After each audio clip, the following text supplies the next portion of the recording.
दोस्तों, इन्हीं दिनों एक अमेरिकन साइंस फिक्शन फिल्म आई जिसका नाम है द पैरेलल। इसकी कहानी पेचीदा जरूर है मगर है काफी दिलचस्प। ये एक चाइनीज फिल्म से प्रेरित है और इसे एक ईरानियन डायरेक्टर ने डायरेक्ट किया है। फिल्म की कहानी मल्टीवर्स थ्योरी पर बेस्ड है। आई होप के हाल ही में आई एमसीयू की इतनी फिल्में आने के बाद मल्टीवर्स वाली थ्योरी किसी के लिए इतनी कॉम्प्लेक्स नहीं होगी, फिर भी हम इसे कम शब्दों में समझा देंगे।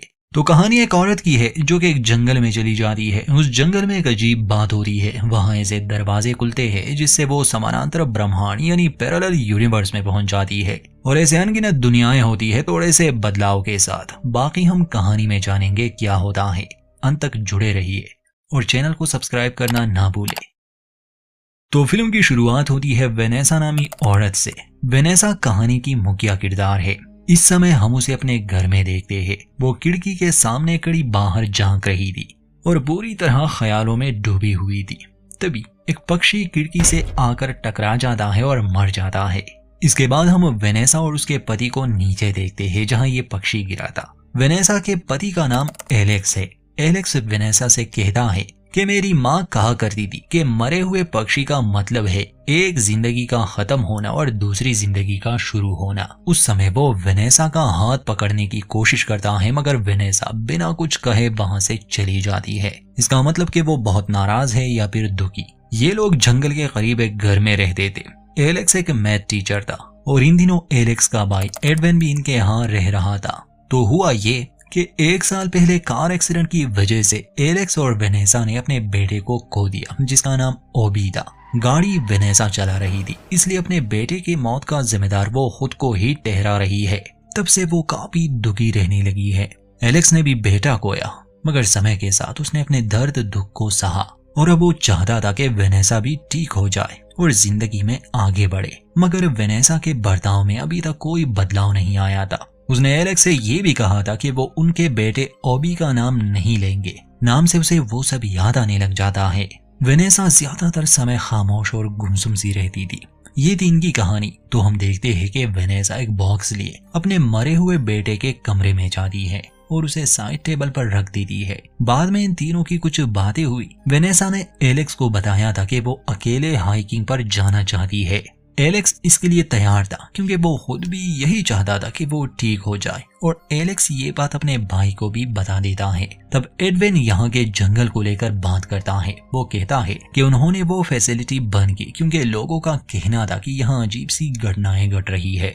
असल में यहाँ एक प्राइवेट कंपनी किसी तरह के प्रयोग कर रही थी और उन्होंने यहाँ इस जंगल में एक फैसिलिटी बनाई थी। एडविन के हिसाब से अब वो लोग यहाँ से जा चुके हैं और वो फैसिलिटी बंद कर दी गई है। वो आगे बताता है कि लोगों के गायब होने के आसार मिले हैं। एलेक्स को ये अजीब सी बातें अच्छी नहीं लगती थी। वजह ये थी कि उसके पिता भी कुछ साल पहले ऐसी ही बातें किया करते थे। उन्होंने एक जर्नल भी लिखा था। लोग उसे पागल समझते थे और खुद एलेक्स को भी वो पसंद नहीं थे। एडविन के हिसाब से उनकी वो जर्नल जंगल में कहीं खो गई है। इसमें काफी जानकारी है इस जगह के बारे में। एलेक्स एडविन से कहता है कि तुम भी उन्हीं की तरह बातें कर रहे हो, तो क्या तुम भी पागल हो चुके हो? मगर कुछ एडविन को इन बातों पर विश्वास था। इसके बाद वेनेसा हाइकिंग के लिए निकल जाती है। हालांकि एलेक्स को उसकी चिंता थी मगर फिर भी वो उसे अकेले जाने देता है।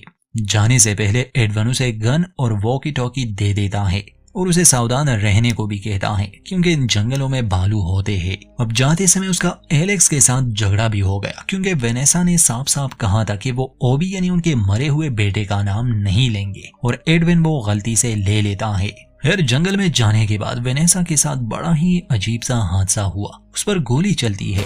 अपने बचाव में वो एक पेड़ के पीछे छुप गई और जहां से गोली चली थी वो उसी दिशा में देखने लगी। उसे तो अपनी आंखों पर विश्वास नहीं हो रहा था क्योंकि जिसने गोली चलाई थी वो वेनेसा खुद ही थी, यानी कि उसका एक अलग रूप। और अब चूंकि हाल ही में वेनेसा काफी मुश्किल हालात से गुजर रही है तो उसे यही लगा कि शायद ये उसका वहम हो सकता है। मगर वो फिर भी काफी घबराई हुई थी। वहां घर पर एलेक्स और एडविन को उसकी फिक्र हो रही थी क्योंकि काफी समय बीत चुका था। एलेक्स उसके पीछे जाने की बात कर रहा था कि तभी वेनेसा उन्हें दिखी जो काफी डरी हुई जंगल से लौट आई। पूछने पर वो बताती है कि मैंने वहां एक भालू देखा। मगर एलेक्स को शक था कि जरूर वहां कुछ हुआ। वो उससे मालूम करने की बहुत कोशिश करता है मगर वेनेसा कुछ नहीं बताती और रोते हुए उसे जाने के लिए कहती है। एडविन और एलेक्स की बात होती है। एलेक्स काफी दुखी था। अपने भाई से कहता है कि मैं खुद भी ये दुख झेल रहा हूँ। ऐसा एक भी दिन नहीं गुजरा जब मुझे अपने बेटे की याद नहीं आई, मगर मैंने खुद को संभाल लिया है। बेटा तो खो दिया, अब अपनी पत्नी को भी खो रहा हूँ। एडविन उसे हौसला देता है कि अभी 1 ही साल हुआ है, समय के साथ सब ठीक हो जाएगा। शाम को जब एलेक्स और एडविन लॉन में बैठे खाना खा रहे थे तो वेनेसा भी उनके पास आकर बैठ जाती है। बातचीत के दौरान फिर से ओबी की बात आ गई, जिससे वेनेसा नाराज हो गई। ठीक उसी समय एडविन का दायां हाथ भी थोड़ा जख्मी हो जाता है। एडविन ने अपनी बचपन की एक कहानी भी सुनाई कि एक बार वो पानी में गिरा था और उसे उसके पिता ने बचा लिया, जिससे उसकी जिंदगी बदल गई और उसने कभी शराब को हाथ नहीं लगाया। तो आधी रात को जब वेनेसा नीचे आती है तो देखती है कि एडविन वहां कड़ा ड्रिंक कर रहा है। उसे हैरानी होती है, पूछती है कि बाहर तुमने जो कहा वो सब क्या था। एडविन कुछ अजीब सी बातें कहने लगा। उसका हाथ भी जख्मी था, मगर दायां नहीं बल्कि बायां। जैसे ही वो बाहर चला जाता है तभी घर के एक और कमरे से एडविन का एक और रूप बाहर आया। वैसे तो यही असली वाला एडविन था, क्योंकि इसका दायां हाथ जख्मी था। वेनेसा ये सब देखकर काफी उलझन में थी, ना कुछ समझ पा रही थी ना समझा पा रही थी। खैर वो चुपचाप अपने कमरे में चली गई, मगर उसे नींद नहीं आ रही थी। उसे बार बार वो अजीब सी बातें याद आ रही थी, जैसे अपने ही आप को जंगल में देखना या एडविन के 2 रूप देखना। या तो वो पागल हो रही थी या सब सच में हो रहा था। फिर अगले दिन अपना शक दूर करने के लिए वो फिर से जंगल में चली गई। वो एक टूटे हुए पेड़ के बीच से गुजरती है। कुछ आगे जाने पर वो उसी जगह पहुंच गई जहां से अभी अभी वो गुजरी थी। इस बार वो अलग दिशा में जाने लगी, मगर हर बार वो उसी एक जगह पर पहुंच जाती। और जब वो ध्यान से देखती है तो जहां वो कटा हुआ पेड़ था उसके दोनों तरफ एक जैसा ही नजारा था, जैसे मिरर का रिफ्लेक्शन हो। तो वो एक तरफ अपना स्कार्फ बांध देती है ताकि वो जान सके कि इस बार वो कहां पहुंचती है। अजीब था कि हर बार उस पेड़ को पार करने पर वो ठीक उसी की तरह दिखने वाली जगह में पहुंच जाती। काफी समय तक तो वो यहाँ वहां भटकती रही और अंत में किसी तरह घर पहुंच जाती है।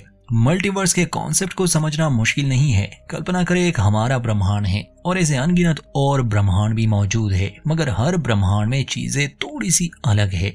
वेनेसा का ही उदाहरण ले ले। जैसे हो सकता है कि एक अलग ही ब्रह्मांड में उसका नाम वेनेसा नहीं कुछ और हो, और शायद किसी और ब्रह्मांड में उसने शादी भी नहीं की हो। ऐसे ही किसी और में वो कभी जंगल गई ही नहीं। तो हर फैसला एक अलग ही दुनिया बनाता है। खैर कहानी के साथ साथ ये और भी क्लियर हो जाएगा। घर आने के बाद वो बहुत घबराई हुई थी, और अब चूंकि उसे यकीन हो गया कि ये सब उसका वहम नहीं, इसलिए वो अपने पति एलेक्स को ये सब बताने की कोशिश करती है कि जंगल में कुछ अजीब है।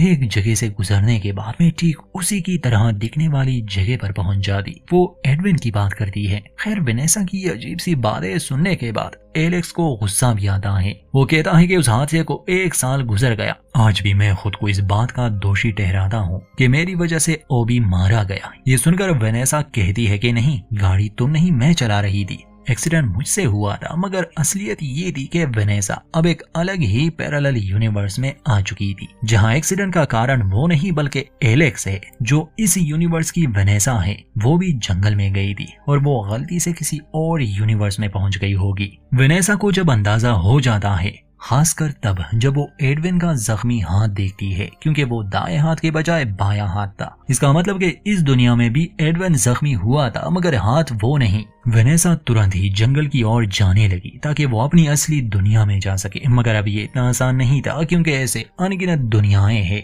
और हो सकता है कुछ पैरेलल यूनिवर्स में उसका रूप पहले से ही मौजूद हो। डरते डरते वो वापस से जंगल में आई। वो वहां इंतजार करती है। फिर उसे अपनी तरफ कोई आधा दिखाई दिया, इसलिए वो गन लिए उसे धमकाती है। खैर वो इंसान जब करीब आता है तो वो एलेक्स था, मगर वो एलेक्स नहीं जिसे वेनेसा जानती थी। ये एक अलग ही पैरेलल यूनिवर्स से था। ये वाला एलेक्स यहाँ काफी समय से भटक रहा है, इसलिए वो तुरंत ही वेनेसा को बता देता है कि मैं जानता हूँ यहाँ हमारे साथ क्या हो रहा है। हम समानांतर ब्रह्मांडों में फंस चुके हैं। दोस्तों, ये समय यात्रा वाली कहानी नहीं है, वो एक अलग ही कॉन्सेप्ट है। इस कहानी में समय अपने हिसाब से ही बीत रहा है, बस ये लोग अलग अलग दुनियाओं में प्रवेश करते हैं, वो भी तब जब ये उस कटे पेड़ को पार कर लेते हैं। वो एक पुल की तरह काम कर रहा है इस समय। फिर एलेक्स की बात मानकर वेनेसा शांत हो जाती है। ये दोनों वहां बैठ जाते हैं। एलेक्स काफी समय से इस जगह में भटक रहा था। वो अलग अलग दुनियाओं में जा चुका था, इसलिए उसने काफी कुछ जान लिया और देखा भी। उसके पास एक जर्नल था जिसमें उसने काफी जानकारी इकट्ठा की थी और वो वेनेसा को मल्टीवर्स थ्योरी के बारे में सब कुछ बता देता है। समस्या ये थी कि जब भी ये लोग उस ब्रिज को पार करते थे, यानी उस कटे हुए पेड़ को पार करते थे, तो इन्हें नहीं पता होता था कि ये किस दुनिया में पहुंच जाएंगे। हो सकता है ये एक ऐसी दुनिया में भी पहुंच जाए जहां डायनासोर अब भी जिंदा हो। अपनी दुनिया ढूंढने में इन्हें पूरी जिंदगी भी लग सकती है। ये वाला एलेक्स कहता है कि असल में मैं एक वैज्ञानिक हूँ और मैं इन जंगलों में रिसर्च पर निकला था, मगर मैं अपनी दुनिया से भटक गया। एलेक्स जिस दुनिया से था वहां भी इनकी शादी हुई थी और कार एक्सीडेंट में बेटा भी मारा गया, मगर काफी चीजें अलग थी। एलेक्स पूछता है कि मैं तुम्हारी दुनिया में कैसा हूँ, तो वेनेसा कहती है कि तुम एक टीचर हो और दिल के बहुत अच्छे। खैर, यहाँ एक नई बात सामने आ रही है। अगर ऐसे बहुत से यूनिवर्स मौजूद है, इसका मतलब कि ऐसा भी कोई यूनिवर्स होगा जिसमें ओबी अभी जिंदा है, जहां वो कार एक्सीडेंट कभी हुआ ही नहीं। यही सवाल वेनेसा एलेक्स से पूछती है कि क्या उसे कोई ऐसी दुनिया मिली जहां पर ओबी जिंदा हो। एलेक्स जवाब देता है कि मैंने काफी दुनियाएं देखी, मगर ऐसी कोई भी दुनिया नहीं। कुछ में उसका वजूद ही नहीं और कुछ में वो एक्सीडेंट के कारण मर चुका है। मतलब वो मुझे कहीं भी जिंदा नहीं मिला। इस बात से वेनेसा निराश हो जाती है, कहती है कि शायद तुमने सही से ढूंढा नहीं। एलेक्स बताता है कि मेरे पास एक तरकीब है जिससे शायद मैं तुम्हें तुम्हारी असली दुनिया में पहुंचा सकता हूँ। हमें फिशिंग वायर चाहिए। यहाँ पर तुम खड़ी हो जाना और दूसरी तरफ मैं चला जाऊंगा। ऐसे जब मैं वापस आऊंगा तो मैं आसानी से यहाँ पहुंच पाऊंगा और शायद मुझे तुम्हारी दुनिया भी मिल जाए। खैर, वेनेसा को अपनी दुनिया में लौटना होता, इसलिए वो एलेक्स का साथ देती है। सबसे पहले इन्हें फिशिंग वायर चाहिए था, इसलिए ये ऐसे ही एक पैरेलल यूनिवर्स में चले जाते हैं जहां ये गैराज से सामान ले रहे थे। तब एडविन वहां आता है। वो काफी दुखी लग रहा था, कहता है कि तुम दोनों मेरी जिंदगी से चले क्यों नहीं जाते। एलेक्स और वेनेसा हैरान थे कि वो ऐसी बातें क्यों कर रहा है। तो असल में इस दुनिया में वो कार एक्सीडेंट एडविन के हाथों हुआ था और उसमें एलेक्स और वेनेसा भी मर चुके थे। अब एडविन को लग रहा था कि ये दोनों वास्तव में है ही नहीं, ये बस उसका वहम है। फिर ये दोनों ये कहकर चले जाते हैं कि जो भी हुआ उसमें एडविन का कोई दोष नहीं, मगर एडविन को अब भी यही लग रहा था कि ये सब सच नहीं। फिशिंग वायर लिए ये दोनों जंगल में आते हैं। एलेक्स उस वायर को एक पेड़ से बांध देता है और वेनेसा को वहीं रुकने के लिए कहता है। हाँ, जाते जाते वो ये कहकर चला जाता है कि अगर तुम्हें पहचानने में दिक्कत हो रही हो कि मैं असली एलेक्स हूँ या नहीं, तो ये याद रखना, रूम 1111 बेड नंबर 8। असल में एलेक्स की दुनिया में इसी बेड पर वेनेसा ने बच्चे को जन्म दिया था। वेनेसा पूछती है कि तुम पहली बार यहाँ कैसे आए थे। तो एलेक्स बताता है कि एक दिन मैंने अपने भाई के 2 रूप देखे एक साथ। उनके पीछे मैं जंगल में आया और तब से लेकर अब तक मैं यहीं बसा हूँ। फिर इसके बाद वो चला जाता है। पूरी रात वो गायब रहा। सुबह हुई तो वेनेसा जाने वाली थी, मगर जब वो वायर हिलने लगा तब वो सावधान हो जाती है। एलेक्स करीब आता है तो वेनेसा उससे पहेली पूछती है, मतलब उसी रूम का नंबर, जिसका जवाब वो सही देता है। वेनेसा पूछती है कि क्या तुम्हें मेरी दुनिया मिली। वो जवाब देता है कि नहीं, मैं अलग अलग दुनियाओं में गया, पर अब मेरे पास एक हल है। हम इसी यूनिवर्स को जिसमें हम अभी है, इसे अपना स्टार्टिंग पॉइंट बना लेंगे और यहाँ से और दुनियाओं में जाकर अपनी वाली दुनिया ढूंढने की कोशिश करेंगे। इससे हमें ढूंढने में आसानी होगी। वेनेसा पूछती है कि इसके बाद क्या, तो एलेक्स जवाब देता है कि इसके बाद हम उस जगह को ही उड़ा देंगे, यानी उस पुल को जिससे ये सब शुरू हुआ। वेनेसा कहती है कि मैं उस दुनिया को ढूंढना चाहती हूँ जहाँ पर मेरा पति है। अब मैं समझ गई कि वो एक्सीडेंट होना ही था और होने को कोई नहीं टाल सकता। एलेक्स पूछता है कि अगर ढूंढ ना पाई तो फिर। खैर, शाम को एलेक्स वहां से चला जाता है क्योंकि अब वो किसी और एलेक्स की जगह लेने वाला था, यानी उसे मार के। वेनेसा भी अपनी दुनिया ढूंढने के लिए निकल जाती है। उसे लगा वो इसी एलेक्स के पीछे चली जाएगी। तो घर में आने के बाद वो देखती है कि एलेक्स वहां बैठा है। वो उसके पास आती है,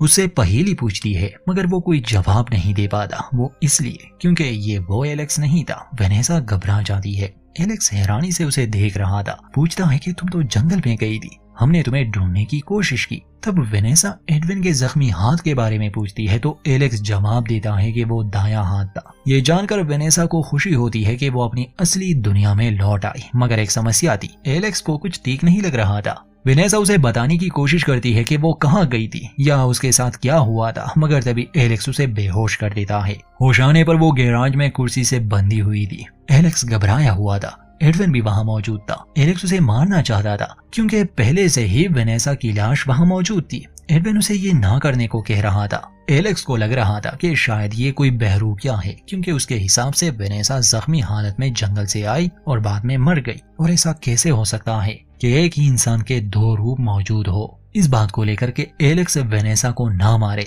एडविन के और उसके बीच हाथापाई शुरू हो गई, जिसमें एलेक्स मारा जाता है। एडविन वेनेसा को मारता नहीं, उसे आजाद करता है और अंत में खुद का ही किस्सा खत्म कर देता है। वेनेसा वापस से जंगल की ओर चली जाती है। असल में ये उसका असली पति था, इसका मतलब कि अभी यहाँ उसके लिए कुछ नहीं। जंगल में उसे एक और एलेक्स की लाश मिलती है, जिसकी वेडिंग रिंग निकाल दी गई थी। खैर उसी फिशिंग वायर का पीछा करते हुए वो उस जगह पहुंच जाती है जहां उस जंगल वाले एलेक्स ने उसे सेंटर कहा था। खैर चलते चलते वेनेसा एक ऐसी भी दुनिया में पहुंच चुकी थी जहां वो खुद को, एलेक्स को और एडवन को काफी खुश देख रही थी। अब की बार जब उसे जंगल में एलेक्स मिलता है तो वो बताता है कि मैं अपनी दुनिया तो नहीं ढूंढ सका, मगर मैंने एक ऐसी दुनिया जरूर ढूंढी जहां मैं रह सकता हूँ। बस उसे वहां रहने वाले रूप को मारना होगा जो उसने किया। वो लाश जो वेनेसा को मिली थी ये उसी एलेक्स की थी। एलेक्स वेनेसा को भी यही सलाह देता है कि अपनी मर्जी की कोई जगह ढूंढ लो, वहां के वेनेसा को खत्म कर दो, यही एक रास्ता बचा है,